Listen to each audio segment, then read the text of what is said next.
Hey, how are you? Miss me? Well, I'm back. I hope you're all doing well. In this intro, I want to talk about three main things: how I'm restructuring the movies, um, the question from last week, and then the issue of practice exams, because it's something I would have talked about in class had we been discussing it, and I realize now it's time to talk about it. So I'll go ahead and do that here. So, first off, I am switching the way the videos will be delivered to you a little bit. The lectures will be split into two to make it two more manageable videos. I think it may be easier for you to engage with the material, easier to watch. Don't sit there for a half hour, 40 minutes, whatever it is. So that'll be starting this week. Moving to the question, practice Iraq you did with the Starlet in the Hollywood studio. I wanted to say a couple things. It looks generally people did really well. The feedback that I'm hearing from mentors is great. And if it didn't go great, so what? It's your first time or your first handful of times doing this kind of thing. You aren't going to be good at it yet. That's okay. It doesn't matter how well you know the law. If you haven't practiced this kind of thing, you probably aren't going to be good at it. So don't be discouraged in any way, in any sense. It's something you just have to practice and get better at. One thing I will say, a couple things I wanted to say about the feedback I got from the mentors, though. One is that a lot of people had difficulties linking the facts to the rule. And that's really one of the more important aspects of drafting in Iraq. Understanding the relationship between the facts and the elements of the rule is crucial. That's how you demonstrate your understanding of the law. So here, you want to make sure that you are explicit. It's something you can train yourself to do. I did not find this a comfortable thing to learn myself. It was just something I wasn't good at. But tying the facts to the elements of the rule, linking them, is really the way you establish that you know how the law works. So that is something a lot of people need to practice. But like I said, practice is where you're at now, and that's fun.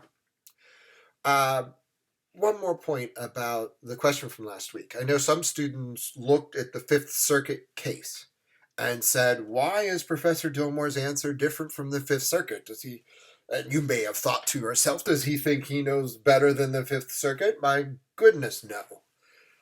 But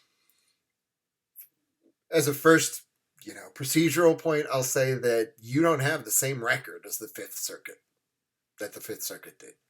So you don't have Starlet's deposition, for example. Lots of other things are slightly different.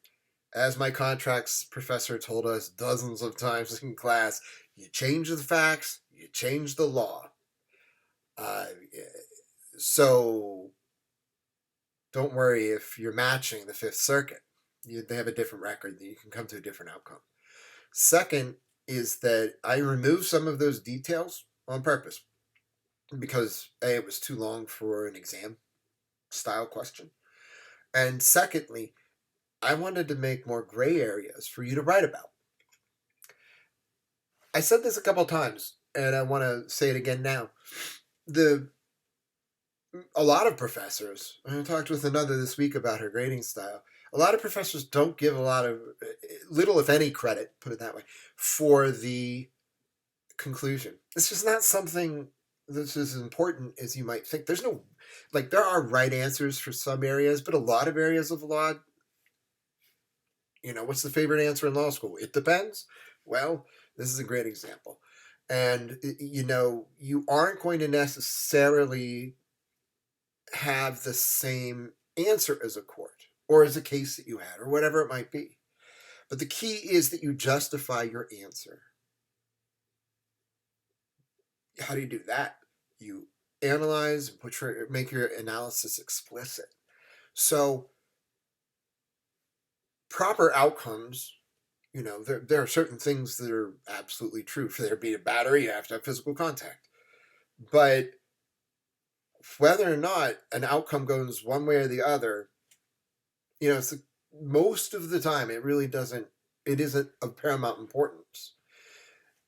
What is What is of importance is stating why and how you reach that conclusion. That's what these questions are designed to practice. And that's what you'll see in the question for last week. So, moving to the final topic of practice exams. I know that you have a diversity of practice exams that you'll be offered over the next couple of weeks. My approach when I was in school, all of those years, is to take every practice exam that was offered to me, particularly those which will be conducted in an exam-like setting. Everything is not necessarily up in the air. We're working on exam format, final format. There's a lot of unknowns, but we're working in contingencies and all those things. But the experience you get from a practice exam is invaluable. It makes you going into the final calmer because you know what to expect. You know the kinds of questions, the style of the professor. You know a little bit more about that, just necessarily from taking the exam. The format will be familiar to you. All of those things are valuable. Additionally, if you can take part of your grade away from the final, I personally think that's a great idea because you get to spread it out. You have two independent occurrences, a midterm and a final. It makes it, it would make me, let me put it this way, a lot more confident if I had a certain number of points under my belt when I went into the final. So I really think that for all of those reasons, you want to consider taking those midterms, for sure. If they're optional and don't count towards your grade, oh yeah, you take the midterm. There's no downside, right? Even if you don't feel prepared at all, if it doesn't count, just take it so you get that experience. That's what I would do if I was in your shoes. So with that, I think I'll leave the topic of practice exams. If you have any questions about them, feel free to email me. I'll be in my office hours, which are now from 4:30 to 6 on Mondays and Wednesdays.